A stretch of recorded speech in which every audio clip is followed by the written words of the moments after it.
All right. Sorry about the long standing time. That was, in fact, the long version of that gospel. The gospel story we have today is more timeless than we generally give it credit. When asked which gospel story comes immediately to mind, most people would answer the Good Samaritan, the prodigal son, the Passion of Christ and the empty tomb, maybe the turning of water into wine at the wedding at Cana. But this story, the Samaritan woman at the well, is amazing. It is so rich and deep. We could talk about this story for an hour and have no awkward silence, no repeated information without breaking a sweat. So for today, to stick to one thing, we're going to focus on just how realistic this character is, the Samaritan woman at the well. Because really, when you get down to it, she is the quintessential woman living in sin. Shame on her. Isn't it easy to look down upon her? I challenge you for just a moment. Can you think of one specific positive quality given to her in the story? Maybe some of you clever people did think of something, but you've got to admit, that's a tricky question. She's kind of rude. She talks back to Jesus. She is obviously on the fringe of society. She has had way too many husbands for her own good. And she didn't even bother marrying this last guy in her life. But you know what? That is part of what makes this story so wonderful. This is someone we are supposed to relate to or sympathize with. Because at the end of the day, she's just a person who has somehow become trapped in the consequences of her past. And she needs Jesus to pull her out of that rut.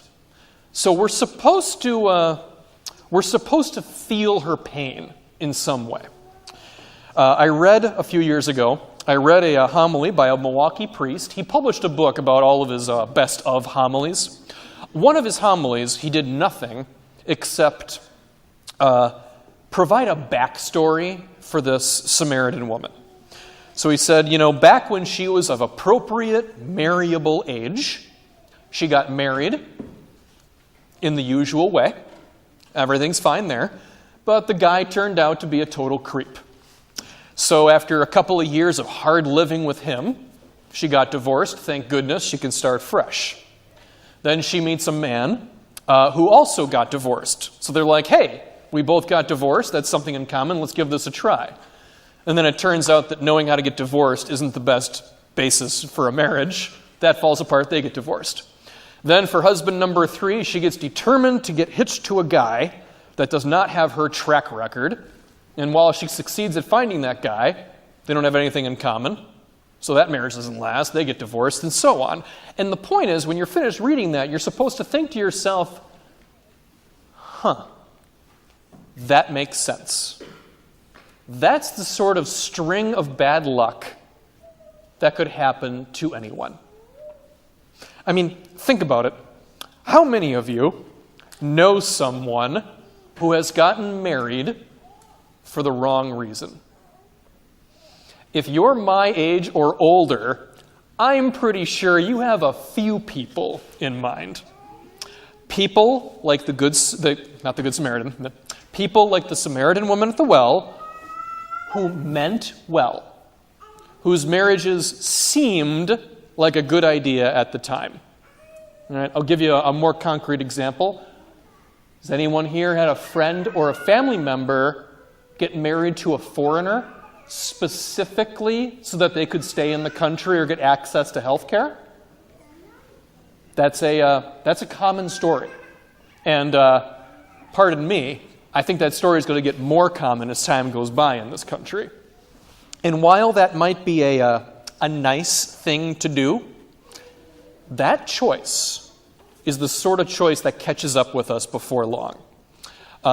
Those sorts of marriages have a tendency to be more costly than we originally assume, even if that cost only comes in the form of self-esteem. Now, everything I've just said about the marriage bit, I am thinking of very specific people in my life who have gotten married for the wrong reason, got divorced, and regretted it completely. So all of that, as far as I'm concerned, is total nonfiction. Please don't take that I am judging your marriages or your reasons for getting married. That is not the point, I promise. My point is actually very straightforward and very simple. The point is that any one of us could be the Samaritan woman at the well, because she's just someone who is weary of life, weary of her own mistakes, and she's someone who needs some compassion. Like I said, that is part of what makes this story so powerful. I mean, we haven't talked at all about what Jesus was talking about. The person talking to Jesus is obviously in need of great spiritual healing, but she's so broken down from life, she doesn't realize how hurt she is, because she's that used to the pain and the disappointment. I say again, any one of us could be the Samaritan woman at the well.